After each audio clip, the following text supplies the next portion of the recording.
Hi, my name is Charles Key. I've represented House District 90 since 1986. The purpose of this production is not to make any political statements. The purpose of this production is to give the simple truth to the American people about what happened April 19, 1995. The opinions and the conclusions of the witnesses are simply their own. They don't necessarily represent mine or anyone else involved in this production.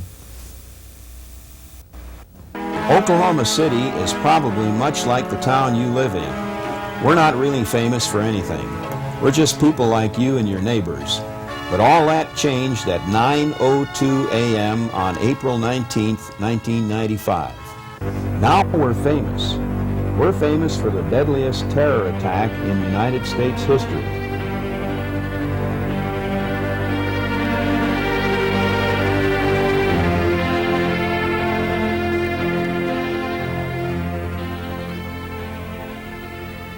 Just as people tend to remember major historic events, Oklahomans will always remember where they were the morning of April 19, 1995.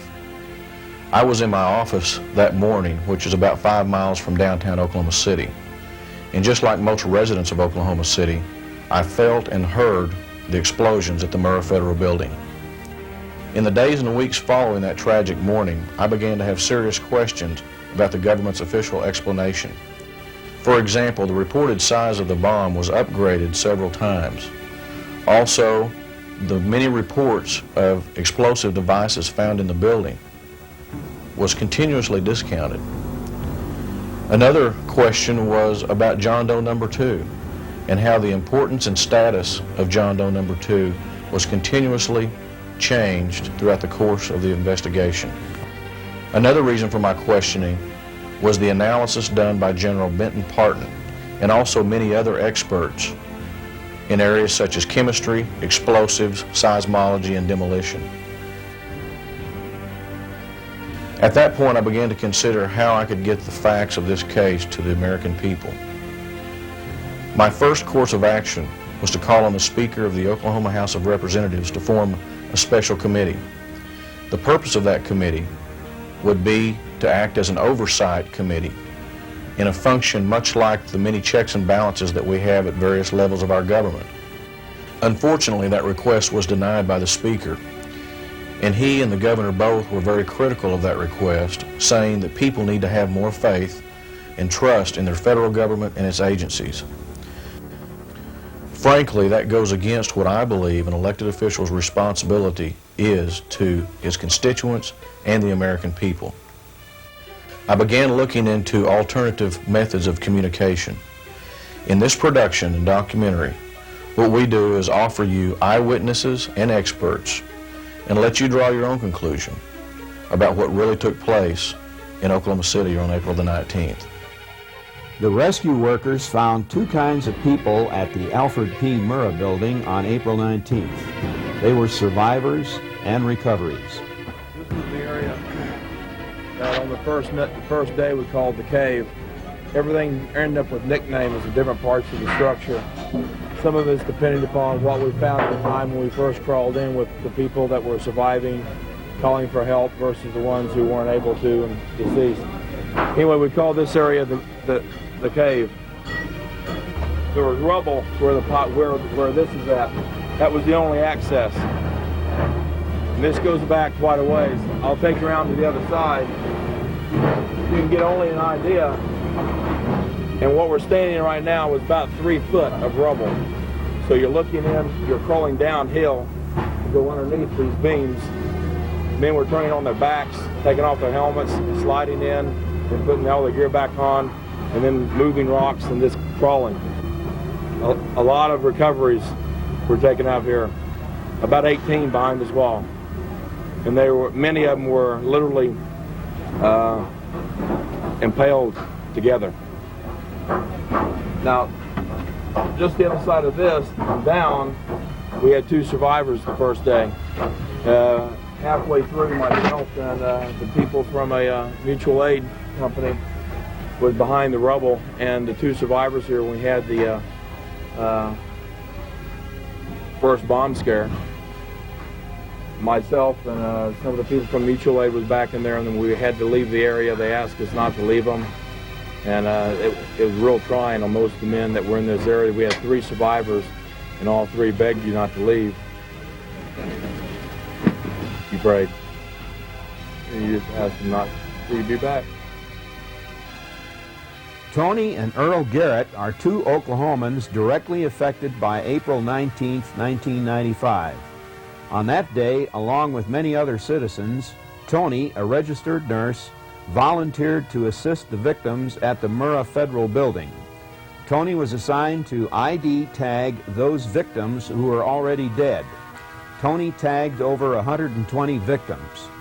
One baby bother in particular, it had been blown around a pole, and she had to literally remove it from the pole to get it out of the way. And it still bothers her.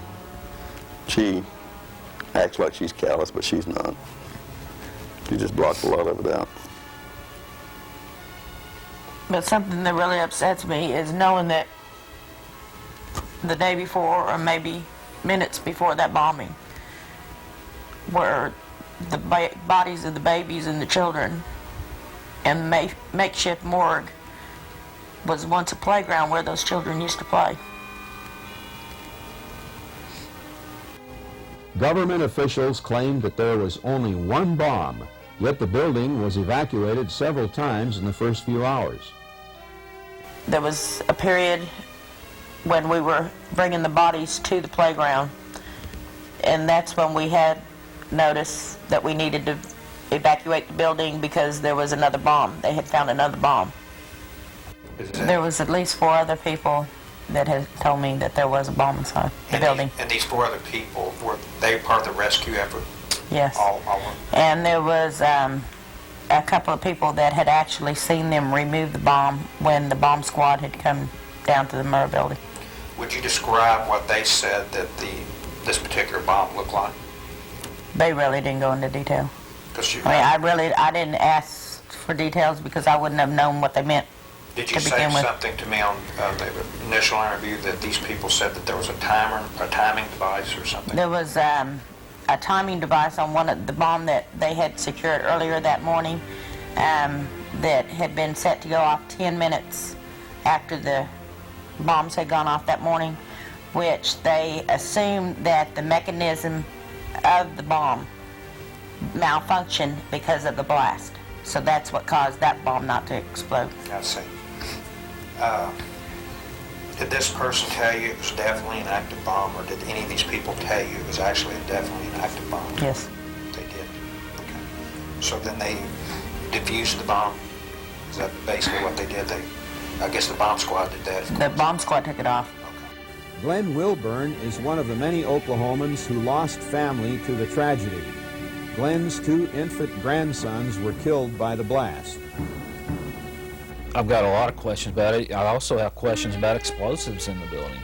I have talked to an investigator that has taped interviews with civilian employees that worked in the building almost immediately after the blast. And they tell of explosives that ATF had stored in that building and that were carried out by ATF several times in the days following the explosion. In fact, we've been told that the first bomb scare was not in fact a bomb scare. It was designed that way to get the civilians back and all personnel back, and ATF went in there to get their files and also to take explosives out that they had illegally stored in their munitions on the ninth floor. Once again, if that's true, we've got a serious problem there because we have munitions, explosives, not munitions, but explosives being stored illegally in a public federal building. J.D. Cash, an investigative reporter from southeastern Oklahoma, has interviewed thoroughly over 100 witnesses, victims, and rescue workers. Following that initial interview with Dr. Brown back on the 1st of May, I talked to Dick Miller, who's the assistant fire marshal for the Oklahoma City Fire Marshal's office. And he, in very clear terms, readily admitted that there were explosives removed from the Murrah building immediately after the disaster on the very same morning. And it was those explosions, it was those devices that were removed from the Murrah building which caused the evacuation of the rescue workers on at least 3 different occasions. And it's important for people to understand that while they are in the process of removing these explosives, people are left bleeding to death and dying. This was a very real situation. I know now, as we have all heard since, that the new story that comes out from the ATF and the FBI is that these were nothing but training devices. Most absolutely ludicrous excuse. That if anyone believes that, they're overlooking the very simple and obvious fact that experts went into that building, experts removed police, fire, and civilian rescuers and moved them blocks away while they endeavored to remove all of these explosive devices. Dick Miller told me that the 1030, we'll call it bomb scare, was related to a 2-foot by 2-foot by 2-foot box marked high explosives. In a subsequent interview with another reporter, he explained that he watched the bomb squad haul that off, load that up and haul it off, and what it was percussion caps. And these are percussion caps that are used for C4. I have speculated early that the ATF, Secret Service, and DEA was likely storing explosives illegally in the building in their arsenal rooms. Sure enough, as time goes by, witnesses come forward, I have discovered that indeed the DEA and the ATF had arsenal rooms on the 9th floor. I have obtained photographs of the ATF arsenal room. I have 4 different live witnesses on tape who have said that they watched the ATF unload their arsenal room 2 weeks after the blast. They helped them load different devices, firearms of every firearm known to man, hundreds of thousands of rounds of ammunition, explosives, boxes marked explosives, tow missiles, hand grenades, just about everything short of a T-72 Russian tank was in that building. But the most important thing is that they were storing devices that were high explosives that did not belong in a public building.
April the 19th was the 2nd year anniversary of the Waco incident. Was this a significant date for the ATF? Did they have prior knowledge of a bomb threat? How many of them were in the Alfred P. Murrah building at the time of the explosion? Pat Briley, a freelance writer from Edmond, Oklahoma, has gathered numerous journalistic accounts of the bombing in Oklahoma City. The U.S. Marshals in March of '95, March 22nd, were put on full heightened alert nationwide at all federal buildings and all federal courthouses by their director, Mr. Gonzalez, because they had received threats that they considered credible enough to consume the manpower of the U.S. Marshals nationwide to be on the lookout for bombings by Arab terrorist fundamentalists in retaliation over the World Trade Center bombing trial. This alert was had to be approved by Janet Reno, who is over the U.S. Marshals, and the intelligence that led to that alert had to be available to her as well. And we can't imagine that if the U.S. Marshals had put everybody on alert like that within their forces, that the FBI and the ATF didn't know about it.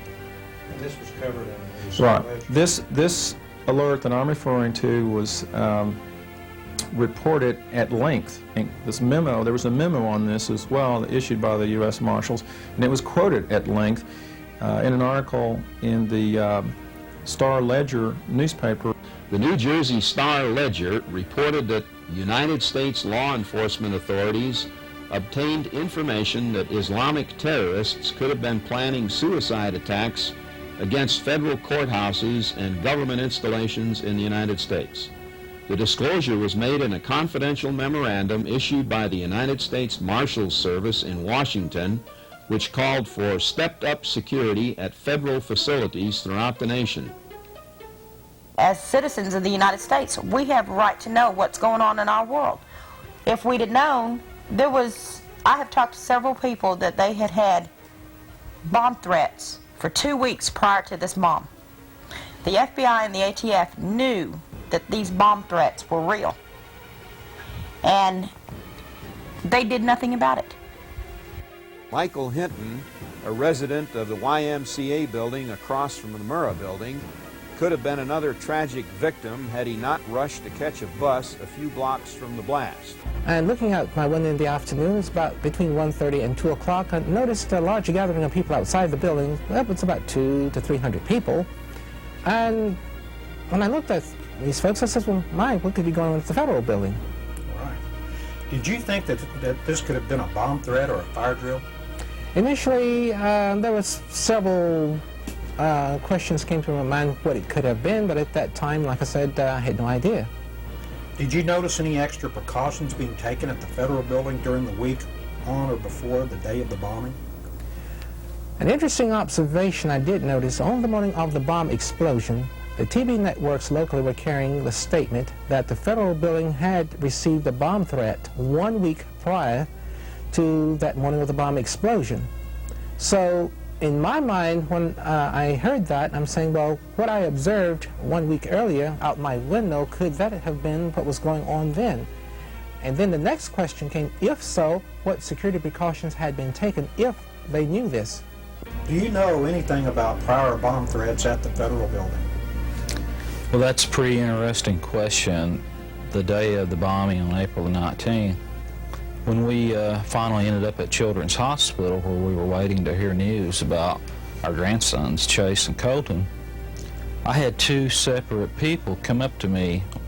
There was a waiting room where all the parents and relatives were waiting.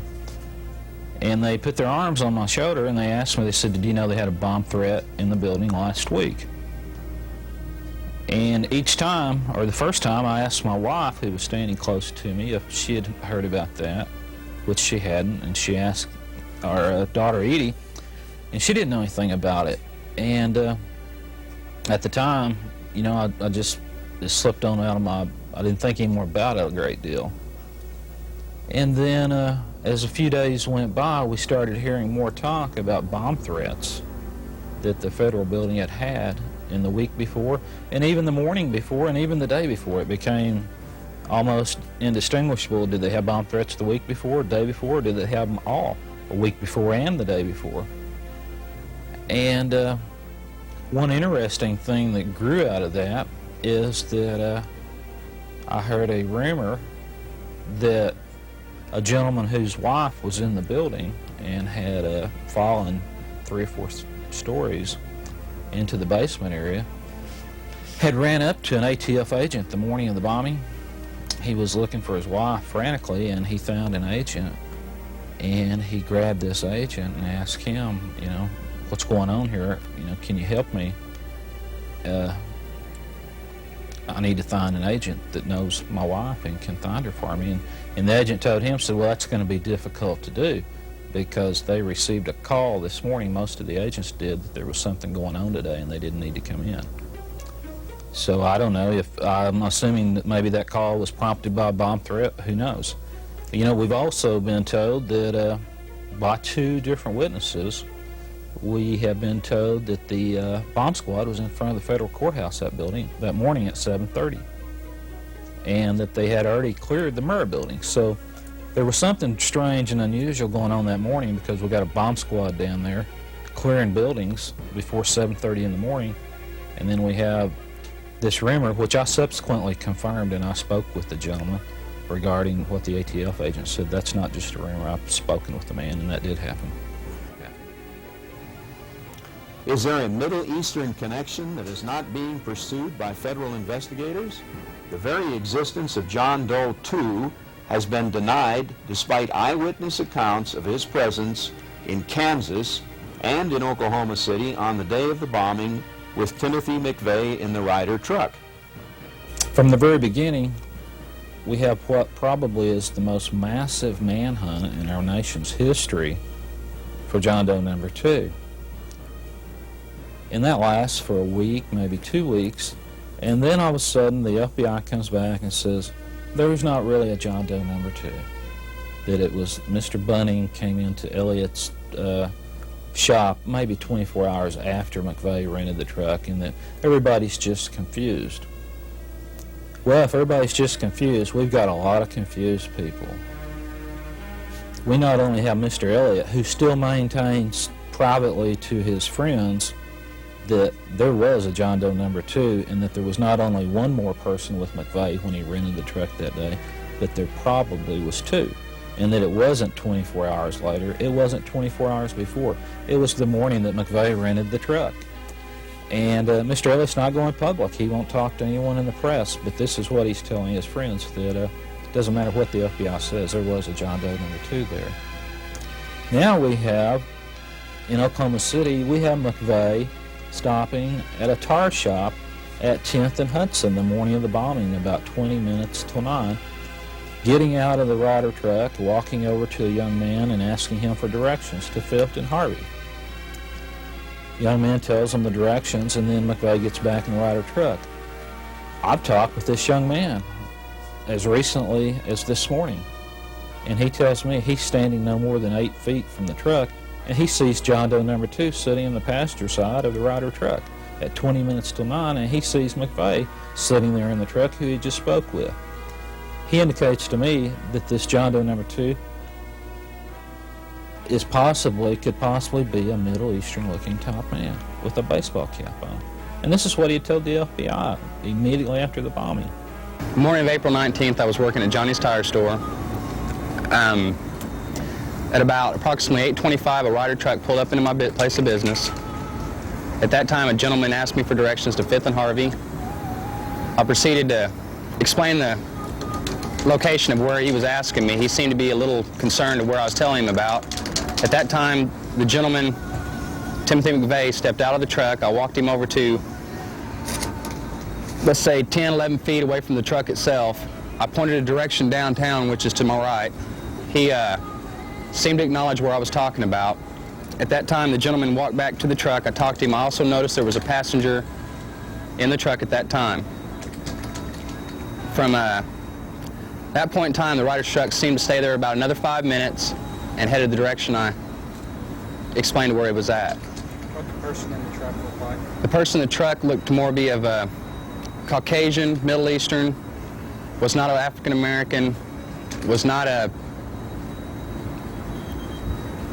a real light complected. He was not blonde hair, light skinned.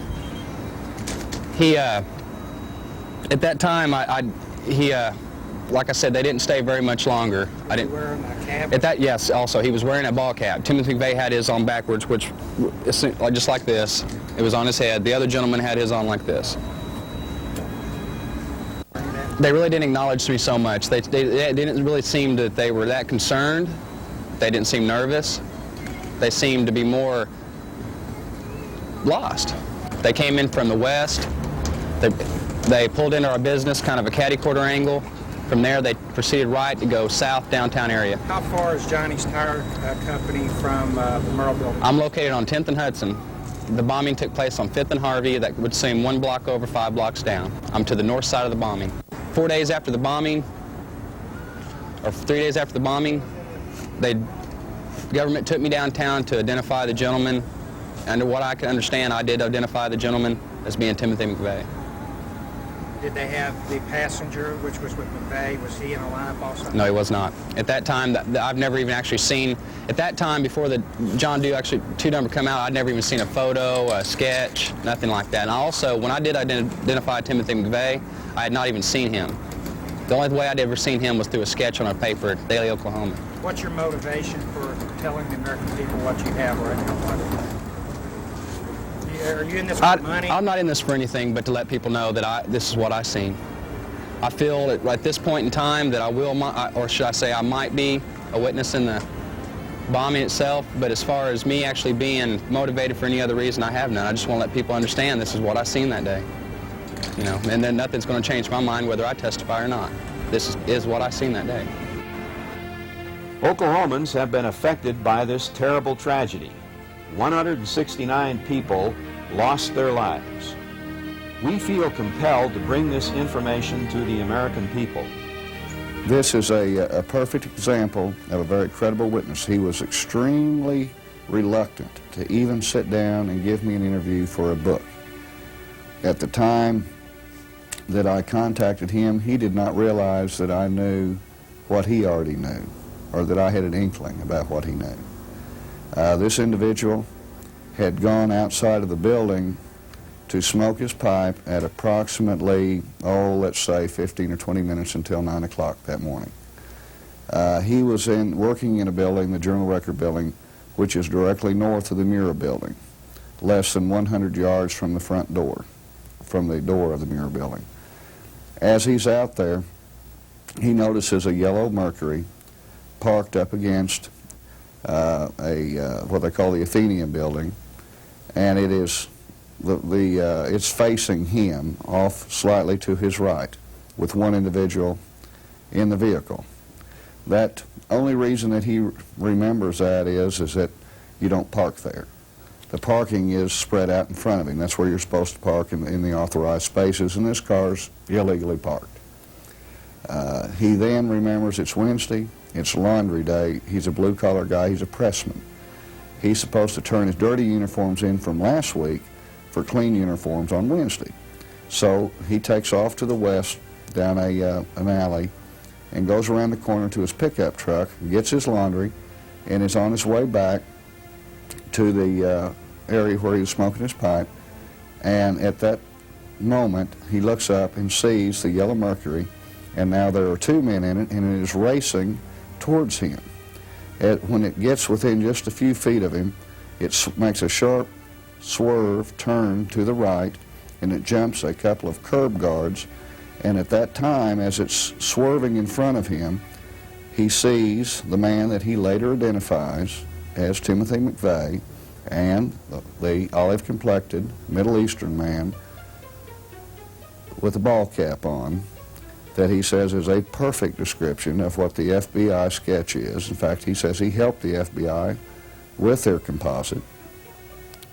The car jumps the curb guards, and as it does, and it is racing away, he's watching this vehicle very closely because it is almost running down. And he sees a license plate, and it is not an Arizona plate. It's a white Oklahoma plate dangling by one bolt. He, of course, is struck by that because it is about to fall off, and so this settles into his memory. He then goes inside the building, goes back to work, and within just minutes, maybe 2 or 3, 4 minutes, maybe 5 minutes, it's hard to say, it's hard for him to remember, but a very short period of time later, there's the blast. He is in a semi-protected area where he is, and he does survive the blast with minor injuries. He helps some people. He put out a small fire. Then he goes out the west side of the building, joins his co-workers, the rest of them that are pouring out of the building. Many of these people are seriously injured. Immediately, as he joins the circle of workers, he looks over just a few feet away, and in the middle of all this chaos and blood and crying and screaming, here is another Middle Eastern person standing there staring at the Murrah building with a smile on from ear to ear. He said it was the most chilling thing that he's ever seen in his whole thing, in spite of all the injuries. As he looks back over it, it is spooky, it's chilling, it's sickening.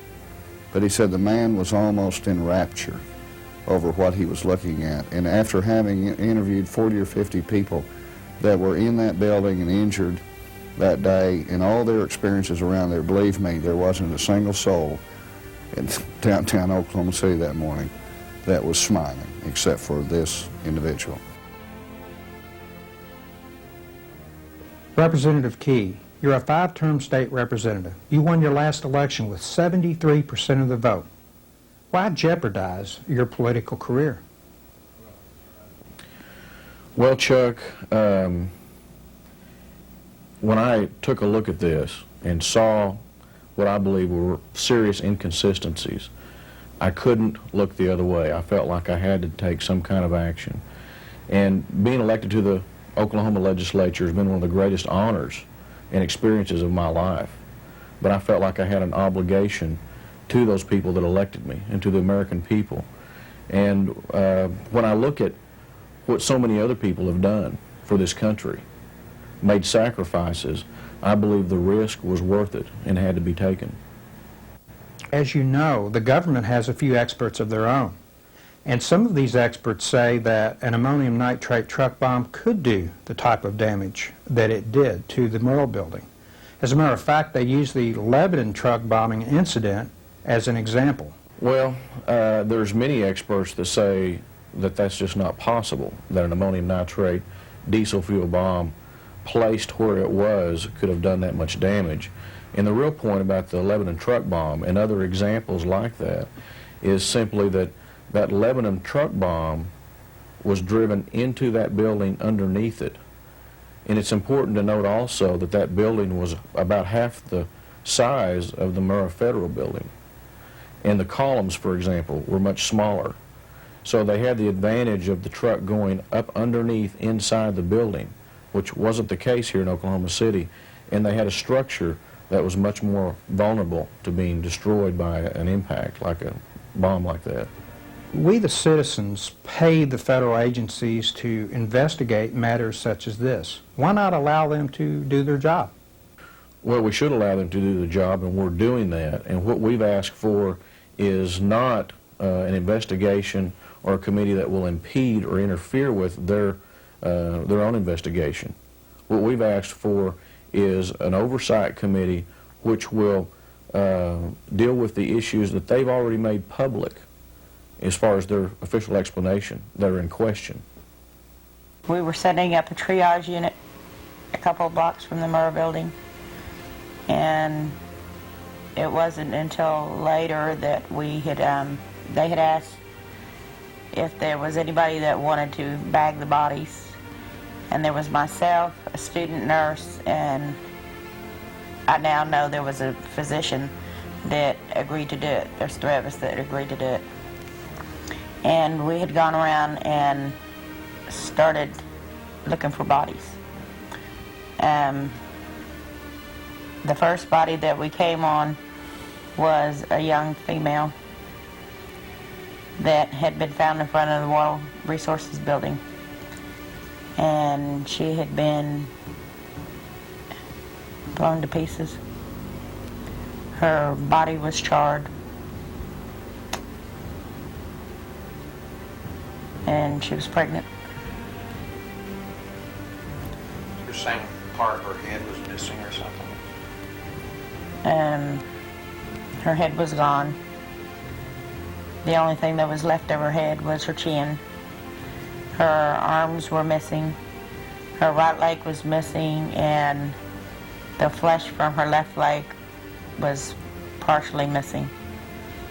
And the only place we were able to tag her was the bone to her left leg, lower portion. when we went over to the south part of the building, I had noticed several citizens, police officers, and firemen that were trying to dig at the rubble, trying to get the people out. And on the upper floors, there was people that were sitting at their desks that, when you first looked at them, you really didn't know that they were dead. But when you got a closer look, you saw that there was no way they can be sitting there alive with metal fragments through their bodies. There were just people sitting at their desks just waiting for somebody to come and get them, it's what it seemed like. But there was people that were blown out of the windows. Oklahoma State Representative Charles Key held a press conference at the Oklahoma Capitol. Several witnesses and experts were available for questions. Key expert at the conference was recently retired Brigadier General Benton Parton. General Parton was one of the top ballistics experts in the United States Air Force. He retired from the Air Force with 31 years of service. And I spent 31 years in the Air Force. 25 years of that was in research and development and weapons. I went through extensive training, technical training, in the weapons area and all the associated technologies. I started off working in the ballistic research laboratories, building warheads, testing them against all kinds of targets. And I served in the Air Force Systems Command level twice, Air Staff level twice, and in the Office of the Secretary of Defense in this particular area. And I was the first chairman of the Air Munitions Requirements and Development Committee, which harmonized the requirements for the Army, Navy, Air Force, and Marine Corps. It was a perfect suited job that I had a 06 level from each of the services, and we were under all of the air weapons that all four services used. When I saw the damage to the building, and with my knowledge of explosives, demolitions, and what you can do and what you can't do with explosives, I had a problem, a big problem, very quickly. You can't destroy hard targets with blast. It just doesn't work.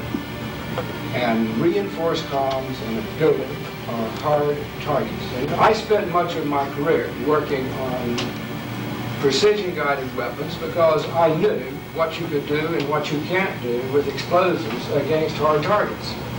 A 24-inch reinforced concrete column is a hard target. It's a very hard target. Now I got all the information I could about the structure of the building, the columns, the layout, and the position, supposed position of the truck bomb. And I made a layout, and I did some analysis to determine how realistic it was to have brought down the columns and the pattern it was brought down. Can everyone see this with their cameras? At first, when I did this, I was concerned, and I was preparing a report and a letter to go to the Senate and the House because I felt somebody needed to take an independent investigation because what was coming out of Oklahoma was not consistent with reality. It just was not consistent with reality. I distributed a letter to about 25 senators and 35 congressmen. There were 58, I think, total letters that I hand-delivered to all those offices. And trying to get them to take some initiative action to see that the proper forensic investigation was done by an independent body before that building was brought down. And at that particular time, it was some question about the precise location of the column, about the truck bomb.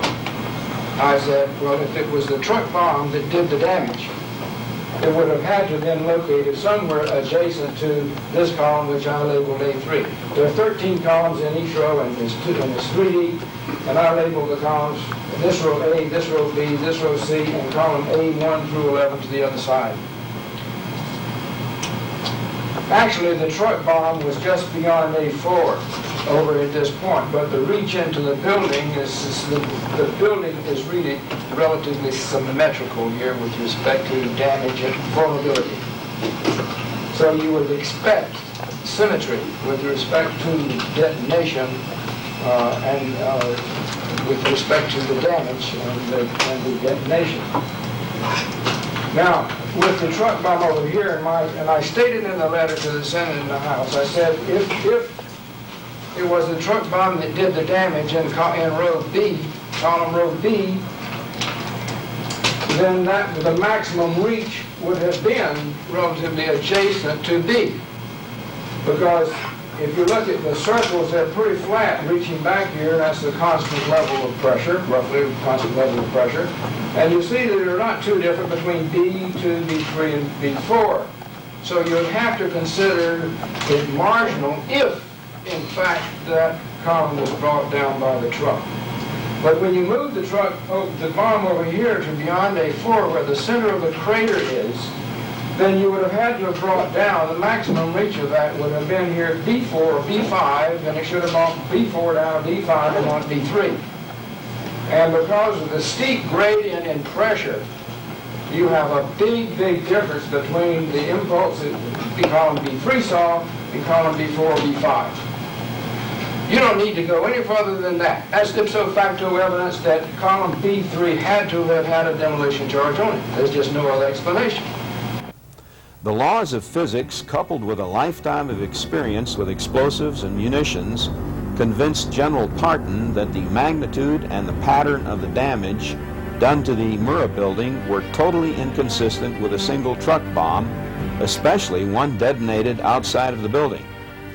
When I first saw the pictures of the truck bomb's asymmetrical damage to the federal building, General Parton said, my immediate reaction was that the pattern of damage would have been technically impossible without supplementing demolition charges at some of the reinforced concrete column bases, a standard demolition technique.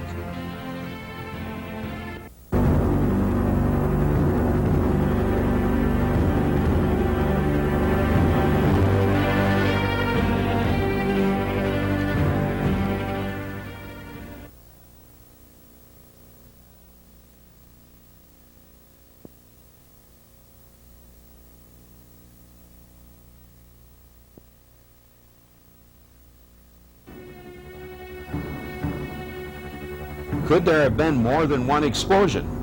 Let's go to Sarkis Energy Center at the University of Oklahoma and hear Dr. Brown's explanation of the seismographic evidence which was recorded on April 19th. On the day of the April 19th explosion, there were two seismograms recorded that are thought to be associated with the explosion. One of these was at the Omniplex Museum.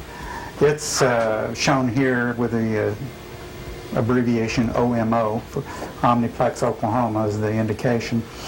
That instrument was 4 miles to the northeast. The second seismogram was recorded at station FNO, or Franklin Norman, near the University of Oklahoma campus, and is run by the Oklahoma Geological Survey. That instrument is a little over 16 miles to the southeast. Those two instruments then gave us an indication and a measure of what was happening during the explosion. But the understanding of the various signals that were arriving was not very clear. And so during the demolition of the Murrah building, additional study was conducted in collaboration with the U.S. Geological Survey. We put one of their instruments next to our instrument in Norman. We put one of their instruments next to the seismometer at the Omniplex. We put an additional one of their instruments at a Baptist church, a Southern Baptist church on 89th Street. And finally, we went right on the demolition site and put our nearest instrument behind the danger camera that was used by the news media. So we have a great deal of control, and the beauty of that demolition study is that it allowed us to watch the signals develop as they go 4, 8 miles, 16 miles, so we could literally watch the signal evolve as it moved away from the Murrah Building site and arrived at the Norman site. Important signals to note on the day of the explosion are the dominant ground wave and the air blast signal. This dominant ground wave, which lasted for a period of 10 seconds, is an approximate measure of the length of time the Murrah Building was vibrating. The ground was actually in movement for slightly less than this 10 seconds of duration observed at the Omniplex. The air blast is a measure of the length of time the truck bomb was active, and that tells us that a portion of the ground movement at the Omniplex was not caused by or directly related to the truck bomb.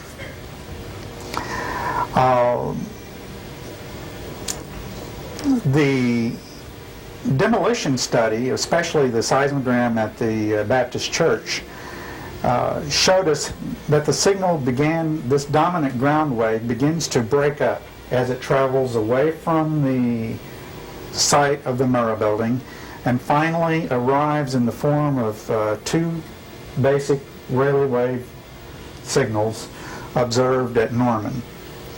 This is a phenomenon called surface wave dispersion, in which low frequencies travel faster than the high frequencies, and the buildup, part of the buildup of this second signal, it may be attributed to a phenomenon that's called an Airy phase, A-I-R-Y, Airy, after the gentleman who discovered the idea. So that this observation of two signals is indeed related to a single, apparently continuous episode of seismic activity at the Murrah Building, as suggested in a previous USGS press release. However, the discrepancy between the length of time the air blast was in action tells us that this first period represents a time when the truck was actually exploding, and the second period then is a period of time in which additional vibration was taking place that is not explained by the truck bomb. Now, here I've drawn a cartoon picture of two people close to a floor. One of them yells hello, and the other is listening with one ear to the floor and one ear up. And what he should hear coming through the ground is the word hello, and what he should hear coming through the air later, because the speed of sound in air is slower, is the word hello. And in terms of drawing that out as a seismogram, you would draw a seismogram, and here the first arrival would be the ground wave GW, which comes in the form of the word hello, and then the later arrival, the air wave, comes in and says the word hello. The signals received at the Omniplex are not that way. The ground wave comes through and says, hello, how are you? Whereas the air blast only says hello. This is a cartoon illustration of the basic idea used, but the extra time of ground motion at the Murrah Building is clearly indicated by the discrepancy between these two signals. April the 19th was the second year anniversary of the Waco incident. Was this a significant date for the ATF? Did they have prior knowledge of a bomb threat? How many of them were in the Alfred P. Murrah Building at the time of the explosion? I had asked them if, based on my knowledge subsequent to the explosion of April 19th, it never occurred to them before the bombing that April 19th was a day that they needed to pay attention and be on alert and be on guard. And of course, the two agents in my house, Luke Franny and Mr. Collar, Both said no, said it never occurred to them, said, not an inkling of problems. Well, that was real interesting because 2 hours later, this meeting took place at my home about 10 o'clock that morning. It was over with by about 10, well, it was at 9 o'clock, it was over with by no later than 9:45, 9:30. 2 hours later, I turned on TV on CNN at 12 o'clock noon, and I see Mr. Beerball of CNN interviewing John McGaugh, the head of ATF in Washington, D.C. And now he asked Mr. Beerball asked John McGaugh the exact same question I had asked in my living room 2 hours earlier. His question was, quote, Mr. McGaugh, based on the significance of April the 19th, did your agency take any precautions for that day? And this was real interesting because Mr. McGaugh's response was, yes, we were aware of the significance of April the 19th and we took precautions at all of our offices across the country, unquote. Somebody was not being honest that morning, either the people in my living room or Mr. McGaugh, because those same two questions got two different answers. In those articles, in those newsletters that they put out, those bulletins, they state that their agent in charge, an Alex McCauley, was in the building at the time of the blast and was riding down the elevator when the blast occurred. And they say this is a well-documented fact that he and an unnamed DEA agent, and we now know who that agent is, free fell from the 8th floor to the 3rd floor. Well, I think then the bulletins go along to say that he managed to work his way out of the elevator and then saved a number of people. If you just stop right there and think about it, if you drop 50 feet, chances are both of those individuals' ankles would be broken. If anybody doubts that, crawl up to a 5-story building, jump off, and just see how you feel. Now, it's an absurd cover story, and I'm sure they now regret it. But they're going to regret it a lot more for the simple fact that they didn't realize that there was 2 elevator repairmen directly across the street in the federal building waiting for a GSA inspector, because that was the very day that they were to have a safety inspection on those elevators. There were also 2 other elevator repairmen within 3 minutes of that site. They of course heard the blast, and on their way downtown got a radio message, and then another half a dozen of their co-workers for the same company were radioed, and so they all converged, and within 10 minutes they're all inside that building checking those elevators. So anywhere from 3 to 10 minutes passes, and you have anywhere from 6 to 10 men checking those 6 elevators plus a freight elevator. The bottom line is this, and after weeks of interviews with all of these different people, the bottom line is this: no elevator free fell that day. The only way you can make a modern elevator free fall is to cut the cables, and certainly none of the cables were cut. 5 of the 6 elevators were locked between floors because the doors were blown open, the power was cut off, so it froze the elevators exactly where they were. Once an elevator is in that situation, you can't open those doors. All of the elevators had to be accessed from the ceilings of the elevators, period. There is no way that any ATF agent or any other person was on those elevators that day. They weren't there, and no one else was there, period. So why is Alex McCauley telling this lie?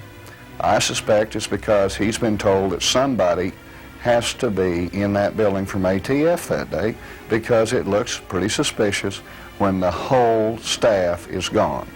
They had a secretary, 1 field agent, and 2 clerical people in there, and that leaves 11 agents unaccounted for, out loose, doing something.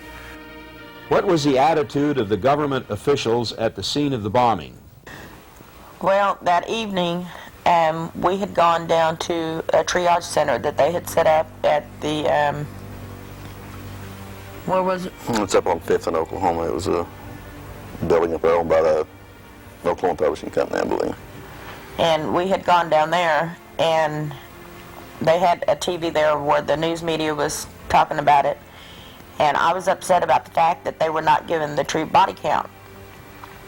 And one of the ladies from TBN Trinity Broadcast. had come up to me and asked me if I knew anything about the bombing or if I had been down there, and I told her I had been down there all morning or all day. And she asked me what I saw while I was down there and what my opinion was of the bombing. And I told her that I was highly upset because the news media and the information that they were given was not the accurate information that they were giving out to the people. In what way was it not accurate? That there was more bodies than what they were saying on the news media and releasing at the time. And I told her that I was very distressed over that because I felt like the public has a right to know exactly what took place up there. And while I was talking to her, I asked her, I was asking her questions about if they can find out and if they can actually report the story the way the story needs to be reported. And while I was sitting there talking, prior to that, when we first got there, they told us that they were waiting for them to find some more bodies.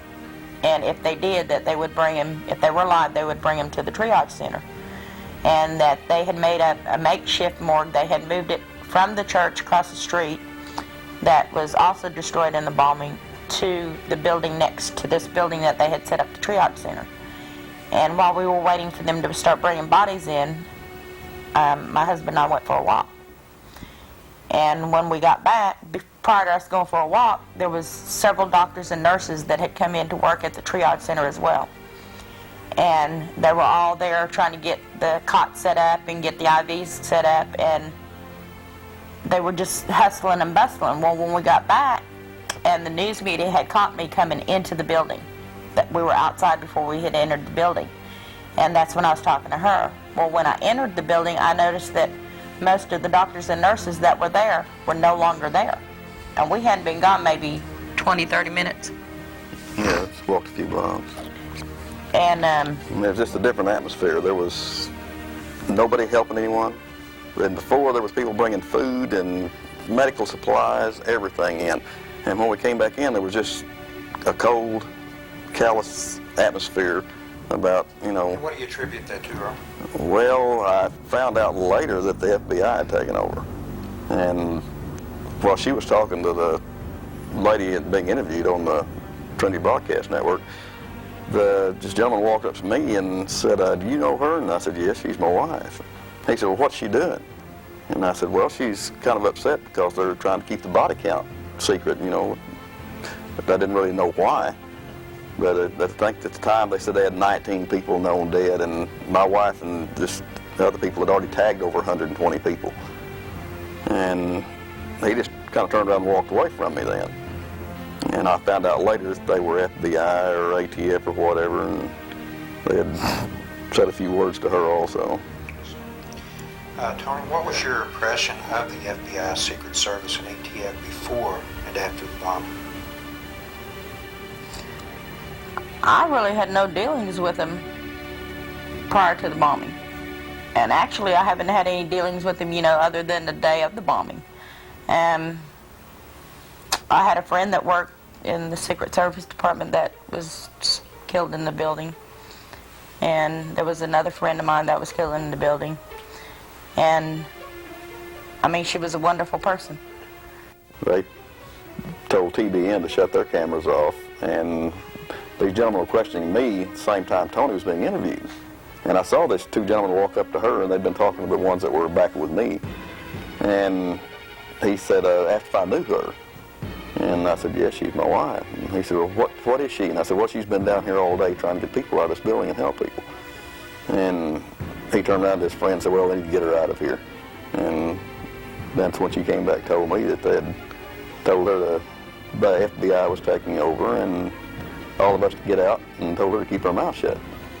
So if you had to sum up in just a few words, what was the overall attitude for either one of you? What all was the overall attitude of the FBI and ATF? Well, when they came over to me, he was very pompous and arrogant about asking me who I was. He was downright rude. What I was doing there, if I was a civilian, where I worked, what my name was, which I didn't feel like any of that had pertained to what was going on that day or what had happened that day. And he wanted to know just basically everything about me, I would assume. And since I didn't feel that was important, I just told him that I had been down here all day and did what needed to be done, that was needed to be necessarily done. And he said, well, he said, we're down here now, and he said, we're taking over the building, and he said, it would be advisable and recommendable that you keep your mouth shut. Okay, Earl, how about these 50 cars that you said, approximately 50 cars or so you had seen? Well, this was after we had left and started walking around. We were kind of just getting out of the area, you know, just chilling, go smoke, you know, take a break. And we had been walking down the side streets. I think it was about 6th Street we went up to, because they were on 5th in Oklahoma. And we just looked at the damage. There was damage all the way over on Oklahoma and 6th. The Oklahoma Public Company building had the doors blown out. But these cars started pulling up, and they were all federal agencies. You could tell that they were getting their jackets out, said FBI and ATF and everything. And I think they were wiring in a command center there, because there was phone people and cable companies. But they act like, you know, they were at a drill, you know, like no big deal, just kind of a joking around and all this stuff. And I made a comment to Tony. I said, I can't believe they're here and acting like nothing's even happened, like it's just another drill. And I mean, they act like it was no big deal. Have people been threatened and told not to talk about what they saw or heard on the day of the bombing? The civilians have been fairly easy about coming forward and saying, yes, I did see this, and yes, I did see that. The people on the bomb squad, the fire department, the police department, and so forth, when I do get them to talk to me at all, what they simply say is this: I saw a lot that day. I wish I hadn't. I can't talk about it. I have family. I have a job. I've asked them, have you read my articles? And in those cases where they have said yes. And I said, am I wrong? And each and every time they said no. That's why I can't talk about it. I've been threatened. We've been told not to talk about the devices. Roger A. Raubach, a PhD in physical chemistry with over 30 years' experience, considers General Parton an expert's expert, and he said that he had no reservations in supporting the general's position. According to Raubach, the possibility of a ammonium nitrate fertilizer bomb, regardless of size, demolishing a reinforced concrete structure at a 20 to 30 foot standoff not only strains the limits of credibility, but exceeds it by a considerable margin. What was odd is that all the people we found surviving was always against the north wall. I'm not real sure where the tie-in comes. It'd be interesting to look at that when it's all over and the wall that the blast came from. The side of the building that the nation now has etched in its memories is where you found most of the people. Most people who survived were along on the back side of that wall. Yeah. The problem is what you're seeing outside is 9 stories stacked. What we saw in the rubbish pile down there when the dog was climbing, that's 2 floors. Well, yeah, 2 floors. Outside that big rubbish pile called the outside pancake, that's all 9 floors stacked on top of each other.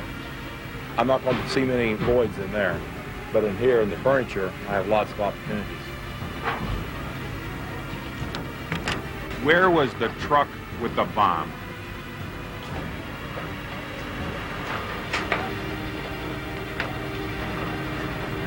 But the plywood covers the crater. So there were big sheets of plywood down there cover the crater.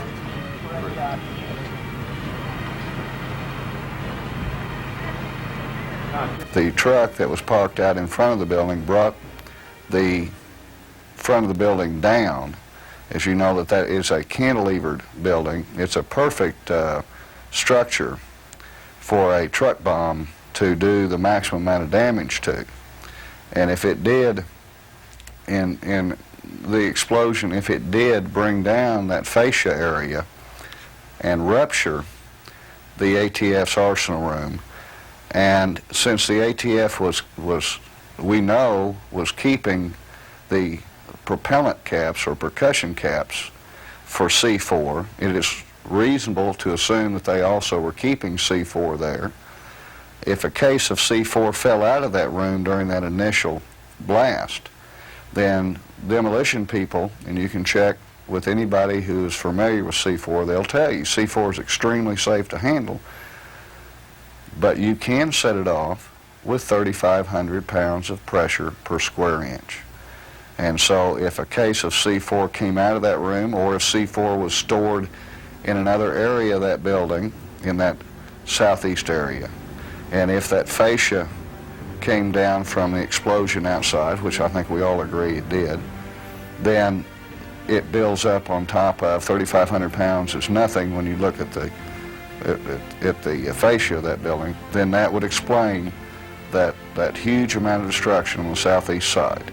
So what we may have had is the government's ineptitude, the ATF overlooking and not following procedures. They may have killed most of the people in that building that day. And certainly, they're not going to be the first ones to admit it. Well, I was studying that, and looking at my watch, I finally discovered I'd missed 2 buses. So I said, well, I have the option of waiting till 9:05, 9:10, or 9:15, catch another bus. But I was pushed for time to make my connection to get out here in sufficient time to the Capitol. So I run a block away to Northwest 5th and Robinson, and luckily a bus was coming through. It was bus number 2 to be exact. I luckily caught that bus and went to the transfer terminal and got onto bus number 18. Okay, and this was, I guess I would say it was about 8:55, 8:56 when I caught bus number 2. I got to the transfer terminal. No sooner I get off of bus number 2, get on to bus number 18, I'm climbing aboard and just had sat down when I heard this very violent rumble under the bus. It was a pushing type motion. It actually raised that bus up on its side. About 6 or 7 seconds later, another one, which was more violent than the first, pushed the bus again. And I thought that second time the bus was going to turn over.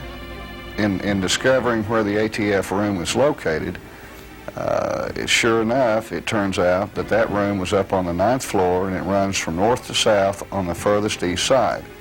That room was ruptured. The photographs clearly show that the room was ruptured, and the area that is ruptured is directly over what we now know or call as the pit area. And the pit area is that large coned-in area on the southeast section of the Muir building. Now, what's important about that is that's the area where far more than 50% of the fatalities that day occurred. I had talked to a lady that worked at the Water Resources building, and she had heard the explosions.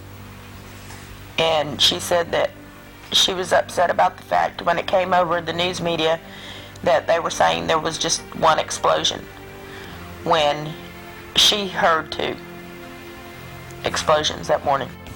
As stated at the beginning of this film, the opinions and conclusions of these witnesses are their own. Why do they feel it is important for you to know what they saw or heard? What's in it for them? Perhaps it can best be illustrated in their own words. The only way I can respond to all that and explain why I come forward is that there was one big mistake made that day, that our grandsons were in that building.